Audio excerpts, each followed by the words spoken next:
Bien. Lo último que estuvimos viendo la semana pasada eran las codificaciones de línea, ¿sí? ¿Qué eran las codificaciones de línea? La codificación de línea me define cómo transmito el mensaje efectivamente por el canal físico, ¿sí? Si lo transmito como tensiones, si lo transmitiré como frecuencias, si lo transmitiré como fases, si lo transmitiré como luz, ¿sí? O sea, ¿de qué manera utilizo algún recurso físico para transmitir el mensaje? ¿Sí? Son patrones, entonces, de tensión, corriente o fotones, ¿sí? Para representar datos digitales. A ver, tenemos un ejemplo de cada uno. Tensión. Parece que es el más usado y el más sencillo, ¿verdad? Y para banda bits, nivel de tensión significa 1 y otro significa 0. Bien, ok. Ejemplo, UAR, ¿sí? Puerto serie, transmite según tensión. Si vos querés mandar bits, yo también te puedo decir 1, 0, 0, 1, y no estamos usando tensión, ¿sí? Corriente. Bueno, se podría utilizar un método de corriente, como el método de mediciones, ¿sí? Que se utiliza corriente para medir el nivel de tensión, ¿sí? Se podría utilizar, la verdad nunca escuché de alguna forma de transmisión de datos que utilicen corriente, porque transmitir corriente implicaría consumo energético, ¿sí? Y eso es algo que normalmente queremos evitar. Y fotones, bueno, fibra óptica, ¿sí? Lo más común. ¿Se le ocurre algún otro método que utilice fibra óptica para transmitir datos, aparte del internet? ¿Conocen algún otro? ¿O la fibra óptica solo lo conocen para internet? Poco curioso son. Fibra óptica. ¿Nunca han escuchado del SPDIF? Transmitir audio óptico. Ah, sí, sí. ¿Nunca vieron el Yo creo que mi compu tiene un puerto de eso, pero no los usa. ¿Compu la tenés ahí? No, la de escritorio. Ah, ¿no la tenés ahí? O sea, tiene un puertecito que tira una Un puertito así, ese, que se le escapa un poquito de luz por los bordes. Sí. Roja. Y que le enchufe como una pelotita. Tiene No, es así, tiene la misma forma. No, Para que no una pueda poner esferita. No sé. No, es un cable que es una fibra óptica. Ah. Un cable óptico, lo compras como un cable óptico para transmitir audio. Y se conecta ahí, es APB, o sea, tiene una formita que no lo puedes poner al revés. Entonces se conecta de un lado. Y cuando ustedes lo conectan al televisor, van a ver en la punta de la fibra que hay una luz. Eso va al equipo de audio, ¿sí? Y transmite el audio de formato digital, ¿sí? Esa es otra aplicación que se utiliza para transmitir datos con un medio óptico, ¿sí? Se llama normalmente SPDIF. Tiene la misma calidad que transmitir audio por HDMI, ¿sí? Si alguna vez tienen duda de cuál conviene, bueno, transmitir por HDMI tiene la misma calidad que el audio SDO, ¿sí? Son digitales y tienen exactamente la misma resolución, cantidad de bitrate, todo, ¿sí? Bien. Criterio de diferenciación. La idea entre diferentes métodos de codificación en línea es minimizar el hardware necesario tanto sea para la transmisión como para la recepción, facilitar la sincronización de los relojes. Ya hemos visto que hay que sincronizar o mantener un sincronismo entre los relojes de la estación transmisora y de la receptora, facilitar la detección y corrección de errores, ¿sí? Y eliminar las componentes de continuo para poder hacer un aislamiento galvánico entre los dos dispositivos, ¿sí? Esos eran los objetivos de los diferentes tipos de codificaciones de línea que vamos a ver, ¿sí? ¿Cuáles son los que vamos a ver en esta clase? Vamos a empezar viendo NRZL, ¿sí? Que es la usada en el RS232 o en los puertos serie comunes. Luego vamos a ver NRZI, que es la utilizada en el USB 1.0, 2.0 y en el Internet Fast Ethernet, ¿sí? No en el Internet, sino en la conexión de red Fast Ethernet, ¿sí? En las conexiones gigabit ya se utiliza otro. Vamos a ver RZ, que es una evolución del NRZ, AMI, que es otra particularidad, Manchester, que es el que se utiliza en las tarjetas de RFID, Manchester diferencial, y después vamos a ver algunos casos particulares de 8B10B, que es el que se utiliza en USB 3.0, y 128-130B usado en USB 3.0, ¿sí? Bueno, para empezar a entender, vamos con la más básica, ¿sí? NRZL. ¿Qué significa NRZ? No Return to Zero. o sea que no tiene retorno a 0. ¿Sí? Si yo pongo un valor, un 1, el valor se mantiene en 1 y no retorna a 0. Obviamente, si le comando un 0, retorna a 0, pero porque puse un 0, ¿sí? No retorna automáticamente a 0. ¿Sí? NRZL es la más simple de todas las codificaciones. También se la conoce como codificación unipolar, ¿sí? Porque tiene una sola polaridad, o vale 1 o vale 0, ¿sí? En función del dato a transmitir. Tiene dos niveles de tensión para cada uno de los símbolos binarios, o sea, estaría mal esta expresión. Dos niveles de tensión, punto 1 para cada uno de los símbolos binarios, 0 y 1, ¿sí? Generalmente se utiliza una tensión de 0 voltios para el 0 y de más B para el 1, ¿sí? En lógica TTL se suele utilizar 5 voltios para el 1, ¿sí? En el RS232 se suele utilizar más 12 para el 0 y menos 12 para el 1, de hecho, ¿sí? O sea que esto es una de las formas, ¿sí? 0B y más B, pero puede ser de otra manera. El RS232, como les digo, utiliza menos 12 voltios para el 1 y 12 voltios para el 0, ¿sí? El nivel de tensión se mantiene constante durante toda la duración del bit. Si yo pongo un nivel de tensión de 5 voltios, tengo que mantener esa tensión todo el tiempo que dure el bit. Si estoy transmitiendo 9600 audios, bueno, tengo que transmitir durante, redondeando, 100 microsegundos el valor de tensión, ¿sí? Mientras dure el 1. Esto quiere decir que no vuelve a 0 a mitad del bit. ¿Y por qué volvería a 0 a mitad del bit? Bueno, ya vamos a ver que hay otras que sí vuelven a 0, ¿sí? ¿Qué ventajas y desventajas tiene este tipo de codificación? Por un lado, tiene un alto nivel de continuo. Si yo tengo 0 voltios para el 0 y 5 voltios para el 1, independientemente de cuántos unos tenga, si hubo al menos un 1 va a haber continuo, ¿sí? Salvo que transmite solo ceros, lo cual no tiene sentido, ¿sí? Ya hemos dicho que si el mensaje es esperable no hay mensaje, entonces transmitir todos ceros no tiene ningún sentido. Entonces, para una secuencia que tenga igual cantidad de ceros que de unos, la componente continua va a tener una amplitud de B sobre 2, ¿sí? Si yo transmito una trama que tiene 128 unos y 128 ceros, el nivel de tensión continua que voy a tener como resultado, suponiendo una tensión de 5 voltios para el 1 y 0 para el 0, 2,5 voltios, ¿sí? ¿Se entiende? O sea, va a ser B sobre 2. ¿Es una ventaja o una desventaja? ¿Qué opinan? ¿Es una ventaja o una desventaja? ¿Es de pero continua? La ventaja, ¿Por qué? porque nunca va a ser superior al nivel de tensión que ya maneja. O sea, nunca va a tener más de 5 voltios en ese caso. ¿Qué tiene que ver la corrosión con tener nunca más de 5 voltios? O sea, entiendo que no voy a tener nunca más de 5 voltios, eso es verdad, pero no viene dado por el tema que hay que no continuo. Sería una ventaja por el tema de la transmisión de cantidad de bits que va a tener que transmitir. O sea, le va a estar indicando de otra manera en vez de transmitir a mitad de la mitad, va a transmitir sobre ese valor nomás. Como vos decís que solamente transmitiendo el valor ya se transmitió todo el mensaje. No, pero me imagino que debe haber alguna ventaja en que pueda representar ese valor nomás de transmitir mucho. Ese valor es una furia en realidad. ¿Sí? Yo no quiero que haya continua, porque si hay continua quiere decir que la Tierra tiene que estar unida en ambos extremos. ¿Sí? No puedo aislar más, tengo que transmitir la referencia para poder transmitir ese continuo. No puedo sacar con capacitores, no puedo hacer desacuerdo galvánico, ¿sí? No puedo poner transformadores para unir los dos lados, tengo que transmitir esa continua. Entonces en realidad no es algo conveniente.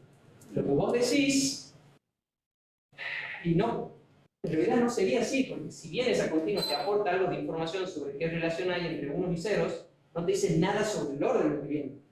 Pueden venir totalmente alternados o pueden venir todos los unos primero y todos los ceros después. Entonces no te dice absolutamente nada del mensaje, ¿sí? Y menos en una trama muy larga donde el nivel de tensión ya se vuelve, el error del nivel de tensión cae dentro de la precisión de 1 o 2, o de 1 más o menos 1. Entonces ya no te sirve como, me imagino que vos querías ir como para detectar errores.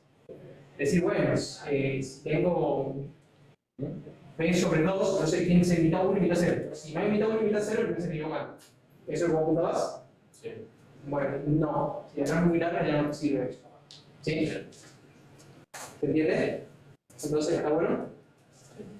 ¿Está bueno que tenga nivel continuo? No. Bien. Me voy a decir sí. Ah, pero creo que sale la respuesta. No. Ok. Otra desventaja que tiene es que tiene un amplio ancho de banda, ¿sí? Desde los 0 Hz para secuencias de ceros o de unos seguidos, ¿sí? Que son continuos, hasta la mitad de la velocidad de transmisión para secuencias alternadas de 0 y 1. Si yo tengo un 0, un 1, un 0, un 1, y cambian una vez cada un milisegundo, ¿sí? Yo tendría una frecuencia de 500 Hz, ¿sí? La mitad del tiempo, de la velocidad de transmisión, ¿sí? Yo transmito 1000 bits por segundo, el ancho de banda que ocupan esos 1000 bits por segundo es hasta 500 Hz. ¿Por qué? Porque en el peor de los casos yo tendré un 1, un 0, un 1, un 0 alternados. Y esto sería lo mismo que transmitir una señal senoidal así, ¿sí? Donde el periodo de la senoidal va de acá hasta acá. Entonces el periodo de la señal es el doble que el periodo del bit, por lo tanto la frecuencia que ocupará mi señal es la mitad que la velocidad de transmisión. ¿Se entiende eso? ¿Sí? Los electrónicos ya lo saben eso.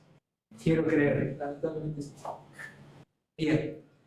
No hay sincronización, ¿sí? ¿Por qué? Porque no hay una seguridad de que va a haber una transición.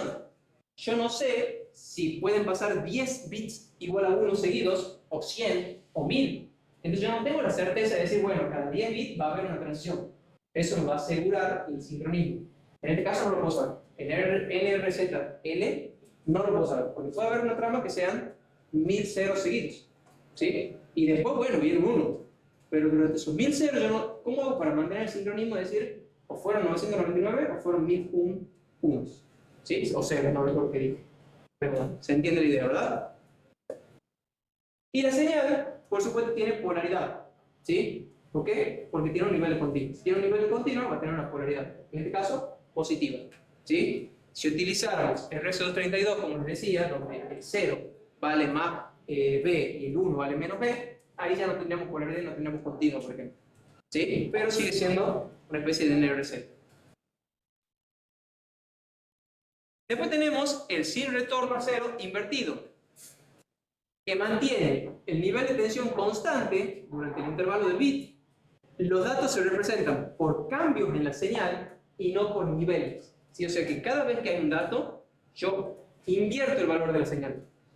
Un 0 se codifica como la continuidad de la señal y un 1 como la presencia de una transición al inicio del bit. ¿Se entiende?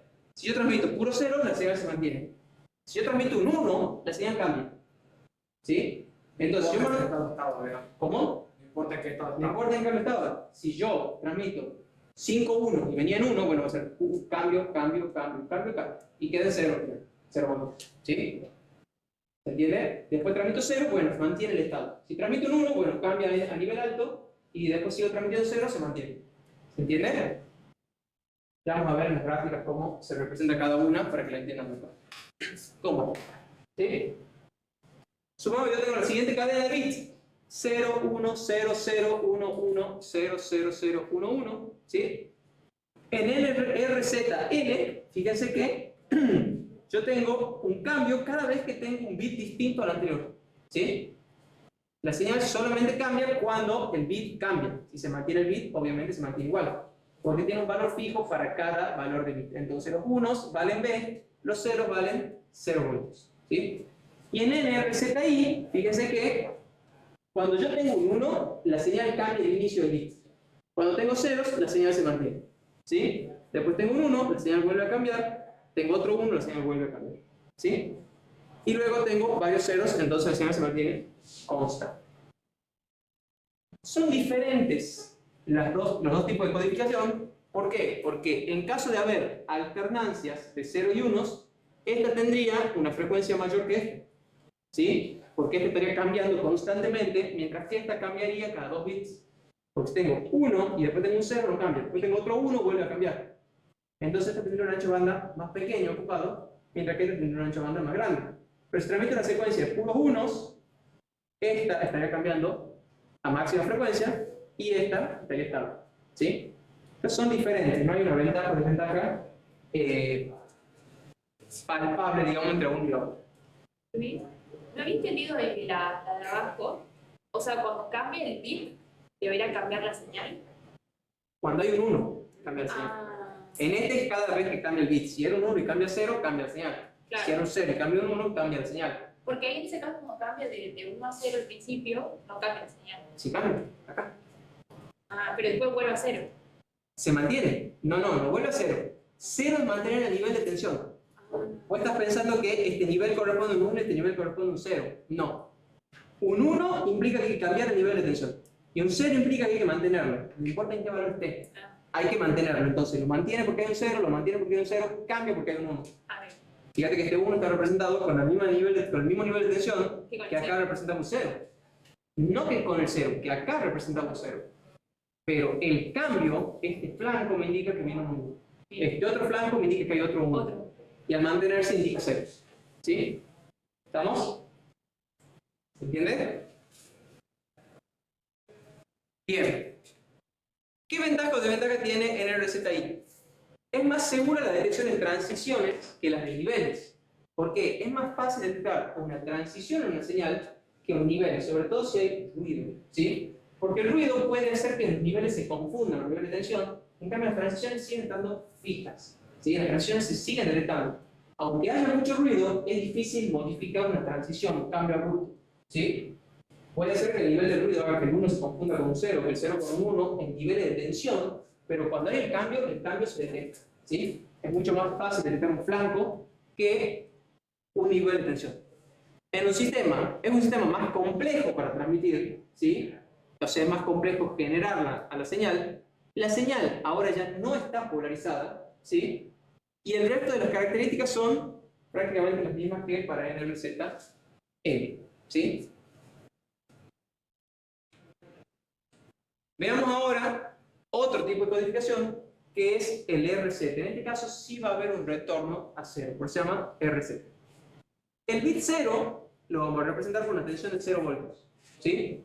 Mientras que el bit 1 lo vamos a representar por una tensión de más B durante la primera mitad del bit y de 0B o de 0 durante la segunda mitad del bit, ¿sí? Por lo tanto, cada vez que yo recibo un 1, la tensión va a subir a B y a la mitad del bit baja en 1. ¿Sí? O sea que en este caso sí hay un retorno a 0, por eso el anterior se llamaba sin retorno a 0. Este sería el ejemplo comparándola con NRZL. Todos la vamos a comparar con NRZL, que es la básica, ¿sí? Donde tenemos un valor para cada bit. Fíjense que el 0 mantiene el nivel de tensión 0, mientras que el 1 transmite durante la primera mitad del bit el nivel 1 y el resto del tiempo 0. ¿Sí? ¿Qué ventaja tendrá acá?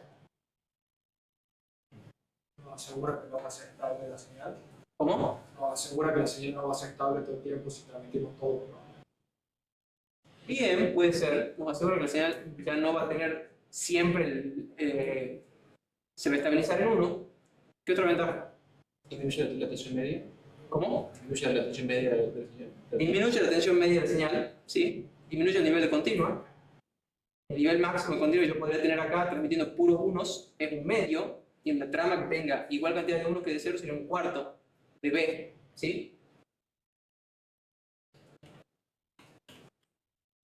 ¿Qué otra ventaja? En el caso que haya muchos unos, esta señal me asegura la presencia de flancos. Con NRZL, si yo tengo puros unos, yo puedo tener mucho tiempo sin ningún flanco, ¿sí? Mientras que en este caso yo tengo un tren de unos, yo voy a tener siempre flancos. Tengo un tren de 0, no lo resuelvo, pero por lo menos para el tren de unos sí lo resuelvo. ¿Qué ventaja genera que haya flancos? Sincronización del reloj, tiene que ser un electrónico. Nos asegura la sincronización del reloj, ¿sí? Yo tengo mayor posibilidad de mantener la sincronización. En casos de comunicaciones asincrónicas, por supuesto, donde no se comparte una señal de reloj entre la estación transmisora y el receptor, ¿sí? Ventaja y desventaja de RZ. El valor de la componente continua es menor, B sobre 4, para tramas que tengan igual cantidad de unos que de ceros. Se garantizan las transiciones cuando la secuencia es de 1 consecutivo, pero no para 0 consecutivos, ¿sí? Lo que acabamos de ver. Y se requiere el doble de ancho de banda para la misma velocidad de transmisión. ¿Por qué? Y porque cuando siempre tenés que estar, por ejemplo, si vos mandas un conjunto de uno, o naturalmente en las otras codificaciones podés mandar una señal alta y ya está. Y bueno, en esta tenés que subir y bajar varias veces. Entonces, tiene más frecuencia la señal que está Me encanta subir y bajar varias veces. La tensión sube y baja varias veces. Si no, vos no vas a subir y vas a bajar menos 9600 veces por segundo. Pero, sí, al tener pulsos más finitos, ¿sí? Fíjense que los pulsos son más estrechos, esto quiere decir que el ancho de banda va a ser más grande. La frecuencia de esta señal va a ser más grande, ¿sí? Si yo transmitiera un pulso de puros unos, fíjense que acá la señal senoidal para aproximarla a esta señal cuadrada para calcular el ancho de banda sería esta, ¿sí? Cuya frecuencia coincide con la tasa de transmisión, ¿sí? Con la velocidad de transmisión. O sea que ya no es la velocidad de transmisión dividida en 2, sino que este requiere un ancho de banda igual a la velocidad de transmisión, ¿sí? Aumenta el ancho de banda ocupado. Bien. Me olvidé de comentar esto, posible.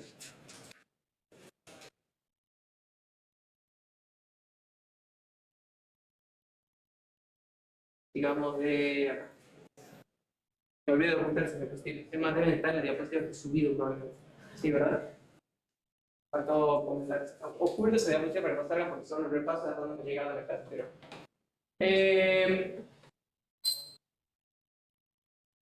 ¿Cuál sería el problema de mantener la codificación RZ?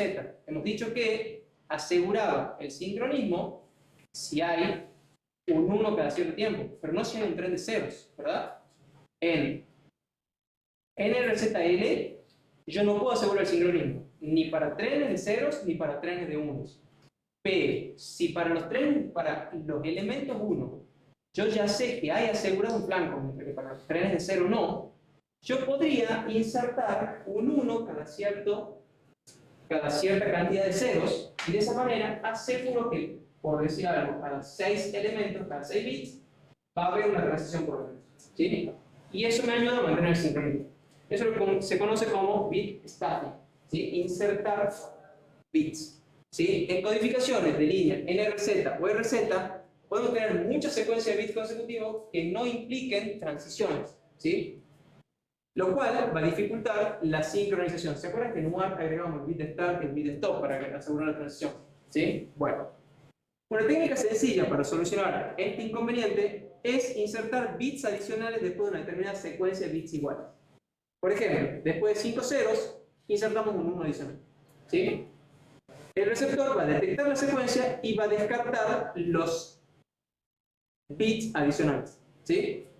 Consume poca capacidad del canal y hace que la tasa de transmisión sea variable, dependiente de los datos. O sea, esto es una ventaja, consume poca capacidad del canal, no es mucho lo que se agrega, pero la tasa de transmisión va a ser variable.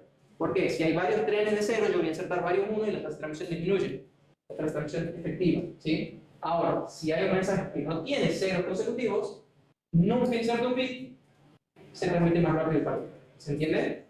O sea que la tasa de transmisión se hace variable, sí. Y no tendría que introducir un 1 y un 0 para evitar de que yo con un tren de 0 ingreso un 1 y capaz que hice un 0, 1, 1. No sé si se entiende el problema. Ok, veamos un ejemplo. Supongo que tengo una trama.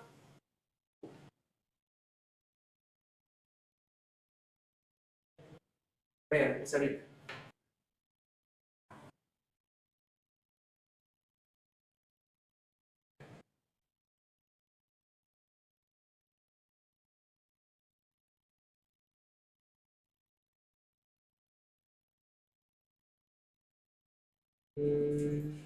Ahora. Miren, qué bonito mi dibujo.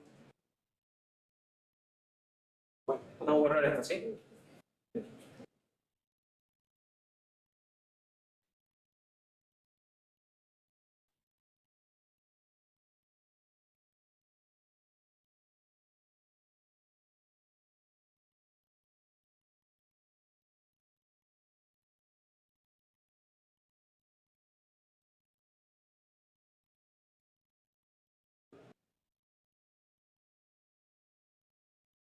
Ok, tenemos el trama, ¿sí? Vamos a hacer bit stacking solamente a los ceros, al 1 no. ¿Cuándo insertaríamos un bit? Cada 5 unos, cada 5 ceros, perdón. Entonces, Como aquí tenemos 1, 2, 3, 4, 5 ceros, inserto un 1. Luego tengo 1, 2, 3, 4, 5, pero ya hay un 1. ¿Inserto igual o no? Sí, porque lo vas a descartar. Sí, porque después el receptor lo va a descartar. Y si no lo inserto, el receptor lo va a descartar a este que pertenece a la trama. Entonces tengo que insertar igualmente el 1. Si la regla es clara, funciona. ¿Sí? No hay que aceptar ambigüedad. Si hay 5, se inserta. Si hay 4, no. Si hay 6, también. ¿Sí? Porque hay 5. ¿Se entiende? Y se inserta después del quinto. O sea, cuando yo conté 5 ceros, inserto un 1 a continuación del quinto. ¿Sí? Esa es la regla. Es bien claro. ¿Qué hace la estación receptora? Para recibir el mensaje C1, 0, 1, 1, 0, acá empieza a contar 1, 2, 3, 4, 5 y a continuación tiene que venir un 1, no puede venir un 0. ¿Sí? Si viene un 0, la estación receptora dice el mensaje llegó mal. ¿Se entiende? Porque yo no podría tener 6 ceros, porque el transmisor debería haber insertado un 1 acá. Si recibo otro 0, el mensaje llegó mal, descarto toda la trama. Si llevo un 1, lo anulo. Lo descarto. Después recibo 0, 1, 0, 1, 0, 0, 0, 0, 0, 5 ceros. Tiene que venir un 1. Vienen 2 1 seguidos. No importa. Yo sé que el primer 1 tiene que ser el bit del bit de etapa. ¿Sí? Y el próximo 1 lo tomo normal. Entonces no hay problema, no hay que transmitir un 1 en 0. Me pasó lo mismo cuando el lo revelé dije, pero ¿y si hay 5 y después el 1 no hace falta? No, sí hace falta. ¿Sí? Pensarlo bien. Analizarlo, tratar de plantearlo, por ejemplo, en una. ¿Sí? Claro, no sabía eso de que el receptor lo descartaba. El receptor lo descarta. Yo pensaba que ya te venía y digo un poco más para diferenciar si un 1 realmente o es O uno de etapa. Claro. Justamente lo descarta. Bien. Entonces, a la estación que procesa el mensaje ya le llega sin los bits insertados. ¿Sí? ¿Entiendes? ¿Ponemos la diapositiva? Bien.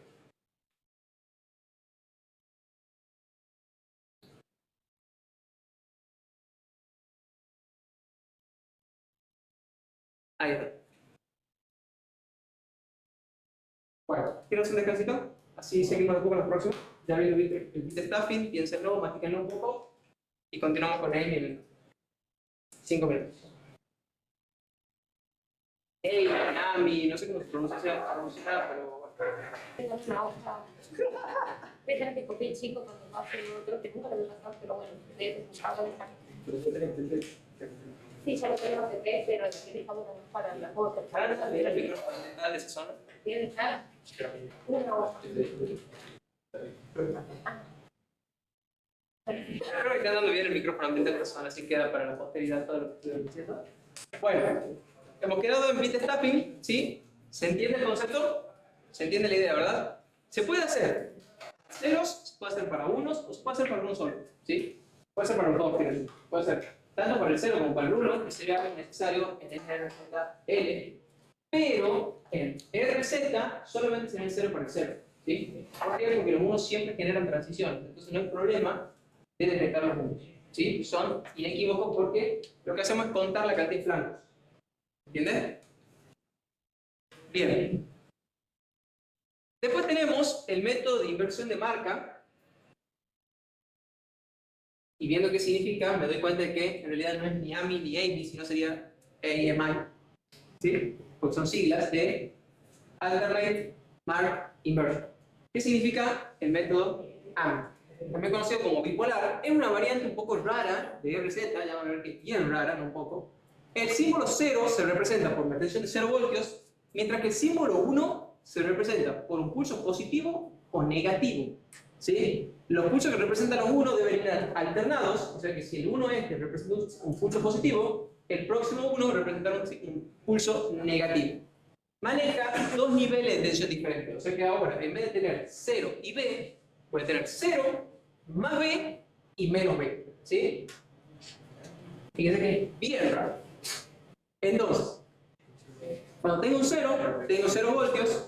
Cuando tengo un 1, tengo lo mismo que en RZ, un valor de B durante la primera mitad del bit y un valor de 0 durante la segunda mitad del bit. ¿Sí? En el próximo 1 voy a tener lo mismo, pero todo lo contrario. O sea, voy a tener lo mismo, pero invertido. ¿Sí? En vez de tener un pulso de más B, voy a tener un pulso de menos B, ¿sí? Durante la primera mitad del bit y 0 voltios durante la segunda mitad del bit. ¿Sí? Lo mismo para el próximo 1 y así. Una de las diferencias con NRZ es que este método de codificación tiene memoria. Tiene que recordar cuál fue la polaridad del último 1 para poder saber cuál va a ser la polaridad del 1 siguiente. ¿Sí? ¿Qué ventaja tendrá? ¿Por qué se inventó esto habiendo ya RZ? Sacar la continua. Para sacar la continua. ¿Sí? La idea es que este método, ante una trama que tenga igual cantidad de ceros que de unos, no presente niveles de continuo. ¿Sí? En realidad no tiene nada que ver la cantidad de ceros ni de 1, perdón, dije mal, pero para una trama que tenga un número par de 1, por así decirlo, ¿sí? Debería tener un nivel de continuo. ¿Sí? Y para tramas largas, par o impar, la diferencia va a ser prácticamente imperceptible. ¿Sí? ¿Entienden? ¿Por qué queremos eliminar la continua que recién me han hecho pensar acá, aparte del tema del acoplamiento y todo eso? Porque si bien hemos dicho que queremos que no haya continua para poder acoplar, en RZ hemos mencionado que la tensión de continua cayó de B sobre 2 a B sobre 4. Y lo mencionó como una ventaja. Pero sigo teniendo una continua, sigo sin poder acoplar. Entonces, ¿cuál es la ventaja de bajarnos de B sobre 2 a B sobre 4 si sigue habiendo continuo? ¿Qué opinan? Consumo. ¿Por qué? Porque yo voy a tener que transmitir esa tensión continua y todas las estaciones receptoras van a estar consumiendo su resistencia de entrada. ¿Sí? Pero bueno, pero no. Normalmente las resistencias de entrada son altísimas. Pues lo van a ver cuando veamos los protocolos de comunicación en el RS232, 422, 435, los valores de la resistencia de entrada están picos. ¿Sí? Tienen un valor y hay que respetarlo para poder conectar una determinada cantidad de dispositivos en paralelo sobre el mismo bus. ¿Sí? Entonces, la resistencia de entrada sí importa en este caso. Y si yo tengo niveles de continuo, voy a tener consumos en función de su nivel de continuo y de la resistencia de entrada. ¿Sí? Bajar el nivel de continua no es lo mejor, porque sigo teniendo algo de consumo, pero por lo menos lo disminuyo. ¿Sí? O sea, no puedo generar desacoplamiento, ¿sí? No puedo desacoplar las estaciones porque sigue habiendo un nivel de continua, pero por lo menos disminuí el consumo. ¿Se entiende? Bien. ¿Qué ventajas y desventajas tiene AMI? La señal resultante no tiene componente continuo, ¿sí? Los pulsos positivos y negativos tienden a promediarse de cero y esto permite que sea usado en distancias más grandes. Al no haber continua, yo puedo transmitir en distancias más grandes porque tampoco se atenúa esa continua a lo largo de la línea de transmisión. Al ser una variante de RZ, sigue con el problema de los ceros consecutivos. Si yo tengo muchos ceros, voy a tener que generar un bit static. ¿Sí? Si se recibe 7 ceros seguidos, normalmente se inserta un 1 adicional para poder generar flancos cada un determinado periodo de tiempo y de esa manera mantener el sincronismo. ¿Sí? Algo está por decir. ¿Cómo? Ok, vamos a dar cuenta que no pasa nada. Una de las ventajas Pero el hecho de que, no sé, la tener la continua, pero se trama en sí, el trama en sí, ¿o no? ¿de qué? La trama en sí se dice atenuado. Sí. Entonces, ¿por qué aumenta la cantidad de distancia? Para que puedo transmitir. Porque la continua es mucho más chica que la. Claro, tiene menor consumo, para ser más chica la continua. Permite la detección de errores. ¿Por qué? Y ahí lo dice. No tiene sentido que lo pregunten. Pero si yo recibo dos unos con igual polaridad, quiere decir que en algún momento perdí un 1. ¿Sí? Como los unos tienen alternancia, si yo recibo dos unos con la misma polaridad, yo recibo este 1 y después este 1 sin haber recibido este, quiere decir que algún dato se perdió. ¿Sí? Porque yo debería haber tenido un 1 con la polaridad invertida. Entonces permite un primer acercamiento a detectar los errores. ¿Sí? Como la señal puede tomar 3 valores, debería transmitir el logaritmo base 2 de 3, o sea, 1,58 bits por baud. ¿Sí? Pero esto no sucede así. ¿Sí? ¿Se acuerdan que hemos visto que en función de la cantidad de niveles que tenga la señal, yo puedo transmitir más bits por baud? Si tengo una señal con 4 niveles posibles, yo puedo transmitir 2 bits. Bueno, esto debería ser así al tener 3 niveles, pero no es así. Seguimos transmitiendo un bit por bajo, ¿sí? Y necesita más potencia que las señales de dos valores, aproximadamente 3 dB adicionales, debido a los cambios alternados y tiene diferentes valores de tensión. Bien, y ahora sí llegamos a una que es tiene un poco más de presentaciones, que es Manchester, ¿sí? ¿Dónde se utiliza Manchester? En algunos almacenamientos magnéticos, ¿sí? En los transmisores infrarrojos, ¿sí? Siempre los utilizamos un control remoto infrarrojo, suelen tener codificación Manchester. En RFID y NFC se utiliza codificación Manchester, y en las primeras versiones también de Ethernet, ¿sí? Los datos se codifican, en este caso, como una transición en el centro del símbolo. O sea, a la mitad del bit va a haber una transición. El bit 0 lo vamos a representar como un flanco descendente, o sea que pasa de B a 0 voltios. Y el bit 1 lo vamos a representar como un flanco ascendente, que va a pasar de 0 a B. ¿Se entiende? Veamos cómo sería esto. Fíjense que siempre, en todos los bits, ¿ven la separación de los bits? ¿Ven las líneas grises esas? Sí. Muy tenues. Bueno, fíjense que siempre, a la mitad del bit hay una transición. Siempre tengo una transición a la mitad del bit, ¿sí? Puede o no haber una transición al inicio, pero siempre hay una a la mitad del bit, ¿sí? Cuando yo tengo un 0, tengo un flanco descendente. Cuando yo tengo un 1, tengo un flanco ascendente. Lo que quiere decir que si yo, por ejemplo, aquí tengo que transmitir un 0, y después tengo que transmitir otro 0, quiere decir que tengo que tener dos flancos descendentes consecutivos. Por lo tanto, al empezar el 0 tengo que tener un flanco positivo para poder generar el flanco negativo, ¿sí? Porque si no, iría bajando las señales. ¿Se entiende? Entonces, no solamente tengo los flancos estos, sino que puede o no haber un flanco al principio de cada bit, ¿sí? ¿Se entiende? ¿Qué ventaja tiene este? Aseguro que siempre va a haber flancos, ¿sí? Mínimamente un flanco por bit. Entonces, en este caso, el bit de tapping ya no tiene sentido, ¿sí? Ahora sí ya no tiene ningún sentido insertar bits. ¿Por qué? Porque sí o sí va a haber un flanco por cada bit, ¿sí? ¿Qué desventaja tendrá? Aumenta el ancho banda, ¿sí? En el caso de que haya un tren de unos o un tren de ceros, yo voy a tener una frecuencia igual a la que tenemos en RC, ¿sí? Pero, ¿qué otra ventaja tiene? El nivel de continuo, ¿sí? En este caso, no tengo... o sea, tengo un nivel de continuo de B sobre 2. ¿Entiendes?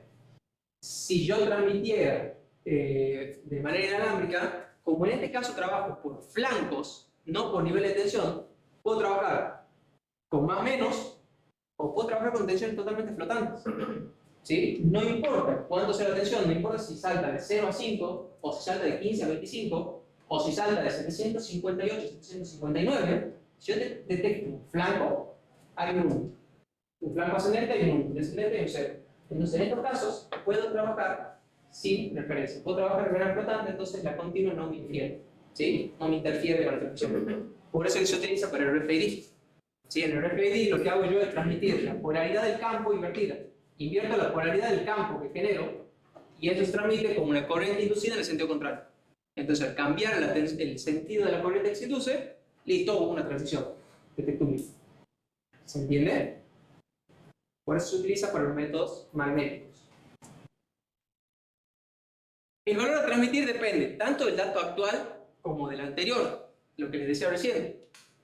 Yo no solamente tengo que analizar qué dato estoy por transmitir para ver qué flanco voy a insertar, sino que también tengo que ver qué pasó en el bit anterior para saber si necesito o no un flanco al principio, ¿sí? Tengo que acondicionar la señal antes de generar el flanco que me determina el valor en sí enviado. Se utilizan los token ring. Ah, perdón, te paso match de diferencial ya. ¿Y las ventajas y desventajas? Me falta la diapositiva. Está en la 41, en la... ¿Sí? Otra vez. Next. Ah, está más abajo. Se me mezcla la diapositiva. ¿Sí la subió también? Sí, sí. Espera que subir de nuevo, está muy mezclada. No sé por qué se me echó así esto. La codificación de Manchester es bastante simple, ¿sí? Simplemente con una SOR entre una señal NRZ y el clock que genera la señal, logramos obtener un Manchester, ¿sí? No es complejo de generar a nivel de hardware. Requiere doble ancho de banda, que es lo que hemos visto para la nueva velocidad de transmisión. Garantiza que la información de sincronización va a estar presente en cada bit, ¿sí? Porque sí o sí hay un flanco en el centro de cada bit, independientemente si es un 0 o un 1. No tiene componente de continua, ¿sí? Permite la detección de errores, ¿sí? ¿Por qué? Porque si yo tengo un flanco ascendente, tengo que haber tenido un flanco descendente anterior para poder alcanzar el nivel de señal. Si no puedo tener dos flancos descendentes seguidos, si lo que decía recién. En el caso de Manchester diferencial, la señal no tiene polaridad. Es que está analizado para Manchester diferencial y el Manchester tradicional juntos. Veamos entonces ahora Manchester diferencial, antes que veamos ese último ventaja. ¿Cuál sería Manchester diferencial? Siempre existe una transición en el centro del bit, ¿sí? Como sincronización, igual que en Manchester, pero ahora el 0 se representa por un flanco al inicio del bit y el 1 se va a representar por la ausencia de transición al inicio del bit, ¿sí? O sea, si al inicio del bit hay una transición, es un 0. Si al inicio del bit no hay transición, es un 1. Pero al centro del bit siempre hay una transición. Y yo al hablar de transición, quiere decir que si estaba en valor alto, tengo que pasar a bajo. Si estaba en valor bajo, tengo que pasar a valor alto. Fíjense que acá no hablamos de flanco descendente ni descendente. Simplemente hablamos de flanco. ¿Se entiende? No importa qué valor tenía la señal antes, ¿pongo un flanco o no pongo un flanco? ¿Estamos? Veamos cómo sería a nivel gráfico. Fíjense, cuando tengo un 0, hay un flanco al inicio. Y también hay uno al final. Cuando tengo un 1, no hay un flanco al inicio, lo hay solo a la mitad. Dije al final recién, la mitad quise decir. Vamos de nuevo. Deshagamos lo que dije. Con el 0, tengo un flanco al inicio y un flanco a la mitad. ¿Sí? Con el 1, no tengo flanco al inicio, pero sí tengo flanco a la mitad. Como después tengo un 0, tengo flanco al inicio y a la mitad. Después tengo otro 0, inicio y mitad. Después tengo un 1, no tengo el inicio, tengo a la mitad. ¿Sí? Fíjense que este 1 tiene un flanco descendente, mientras que este 1 tuvo un flanco ascendente. ¿Sí? El sentido de la polaridad del flanco no interfiere. Acá lo único que se analiza es la presencia o ausencia del flanco. ¿Sí? ¿Eso qué ventaja me permite? Respecto a Manchester, ¿qué diferencia hay?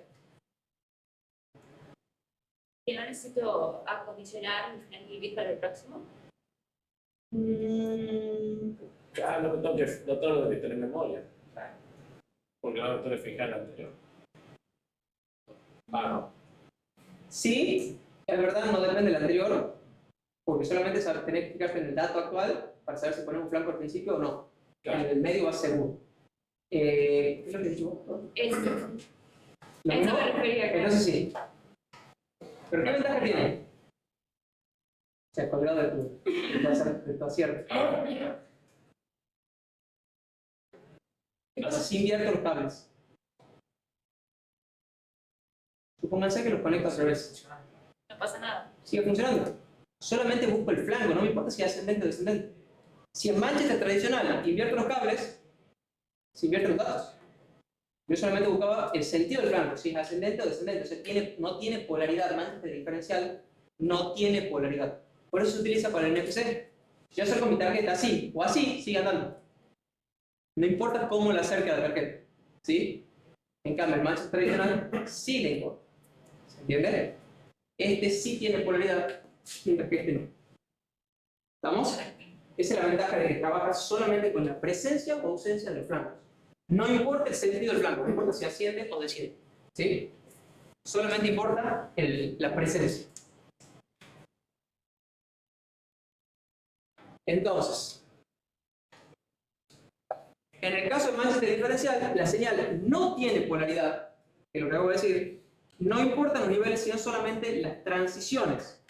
Esto nos permite que las transiciones, aun cuando los cables se conecten al revés, tengan presencia. Si haya transiciones, aun cuando conecten los cables al revés. ¿Sí? Y eso es bastante valioso de Manchester diferencial. Sí. ¿Preguntan todo el tiempo? Carora. Dándolo carburo con fuego. Ok. Pasemos, ya entrando en la recta final, las últimas codificaciones que vamos a ver. Una es 8B10B, ¿sí? Es una codificación muy popular, muy usada, ¿sí? Se utiliza en las conexiones NBI y HDMI. ¿Saben qué son, verdad? HDMI seguro, DBI. ¿Saben qué es DBI? Sí, ¿verdad? También una transmisión digital de video que no transmite audio, solo video. De hecho. Se utiliza en Gigabit, Ethernet, Firewire e InfiniBand. No le voy a preguntar qué es InfiniBand porque yo tampoco lo sé. Se utiliza en PCI Express versiones 1.0 y 2.0. Me imagino que saben lo que es PCI Express, ¿sí? La comunicación que tiene la computadora, o sea, el microprocesador directamente con diferentes periféricos, como una placa de video, con una placa Wi-Fi, etcétera, etcétera. Y de hecho, los discos estos sólidos más modernos, que no son tan modernos, ya unos 7 8 años con nosotros, trabajan por PCI Express, ¿sí? Los discos que se llaman NVMe, NVCore, trabajan por PCI Express. Hay versiones, no sé si hay versiones 2.0, sé que hay 3, y sé que hay 4, y sé que hay 5. Ahora, si hay NVMe, PCI Express 2.0, creo que arranco en 3.0. También se utilizan los puertos SATA. ¿Saben qué es SATA, verdad? Sí. La conexión de los discos duros tradicional. Tradicional sería IDE. SATA ya es más moderno, porque antes había otro, se llamaba IDE y antes había otro. Pero bueno, SATA sería el de lo que conocen ustedes seguramente. USB 3.0, ¿cómo? Entonces que ya existe una versión superior a SATA. Sí. Y es que ya no se usa SATA, se utiliza PCI Express, NVMe. O sea, después de SATA ya vino discos sólidos NVMe que utilizan PCI Express. 3.0, 4.0 y 5.0. ¿Sí? Son los discos del formato M2. Los que utilizan eso. El formato M2 significa el factor de forma, el tamañito. Así que una plaqueta, conector es lo que se llama M2. Factor de forma 2280 significa 22 milímetros de ancho por 80 milímetros de largo. O sea, así una plaqueta. ¿Sí? ¿Eso no? Ok. La codificación 8B10B se mapea datos de 8 bits en símbolos de 10 bits. ¿Sí? ¿Qué significa? Vamos a utilizar, en vez de un alfabeto de 8 bits, vamos a utilizar un alfabeto de 10 bits, ¿sí? Para representar los datos. Los primeros 5 bits los vamos a representar en 6 bits, ¿sí? Y los últimos 3 bits los vamos a representar en 4 bits, ¿sí? De esa manera, los 8 bits del dato original los vamos a representar en un total de 10 bits. Posee algunos símbolos adicionales para control. Al aumentar la cantidad de bits, aumenta la cantidad de símbolos que se pueden representar. Si yo tenía un diccionario de 256 símbolos, al aumentarle 2 bits, ahora tengo 1024 símbolos posibles. Bueno, puedo utilizar algunos de esos símbolos para representar algunos símbolos de control. Algunos símbolos se utilizan también para 2 valores, ¿sí? Los símbolos pueden representar 2 valores en función del contexto de los símbolos que se hayan enviado anteriormente.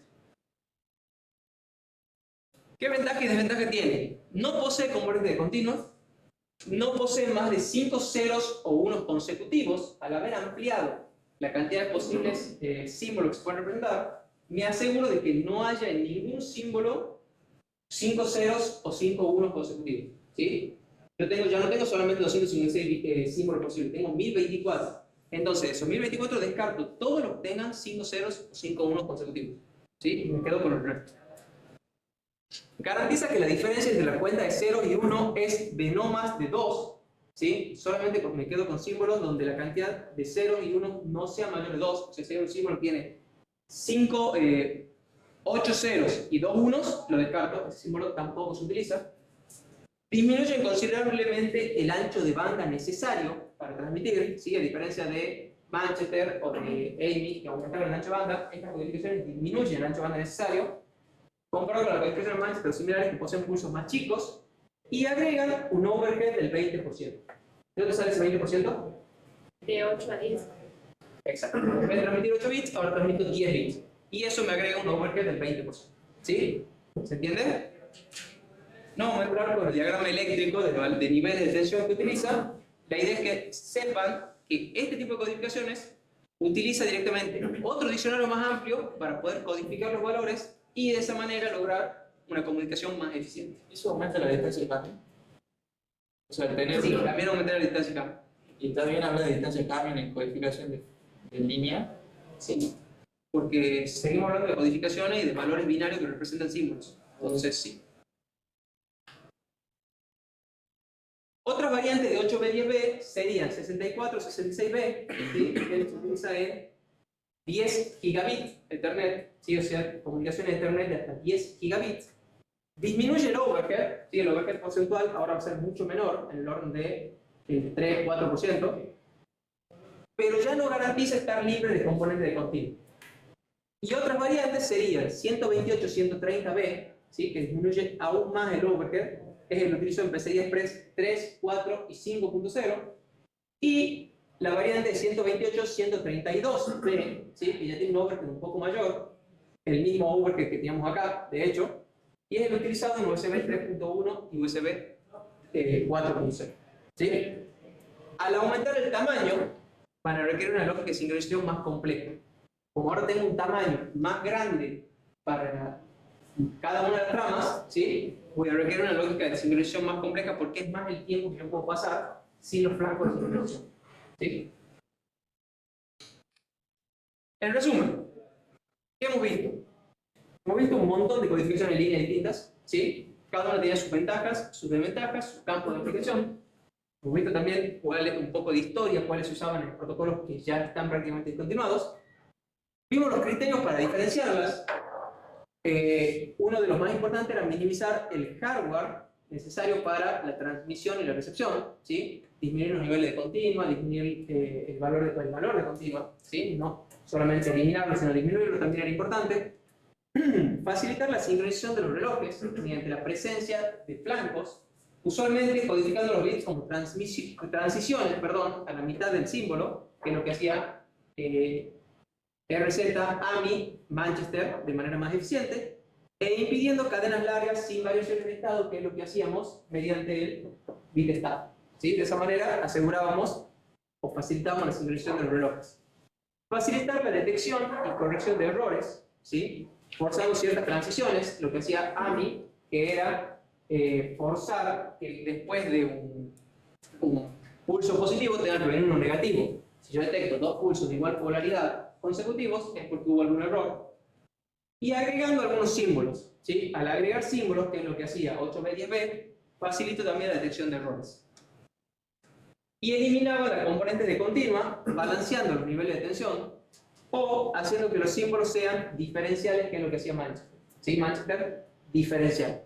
Al ser diferenciales los símbolos, elimina la componente continua por completo, porque siempre hay flancos, y sobre todo elimina la polaridad de la señal. ¿Sí? Yo puedo conectarlo al revés, y los flancos siguen existiendo. Independientemente si son flancos positivos, flancos negativos, hay un flanco, puedo saber qué bit se transmite.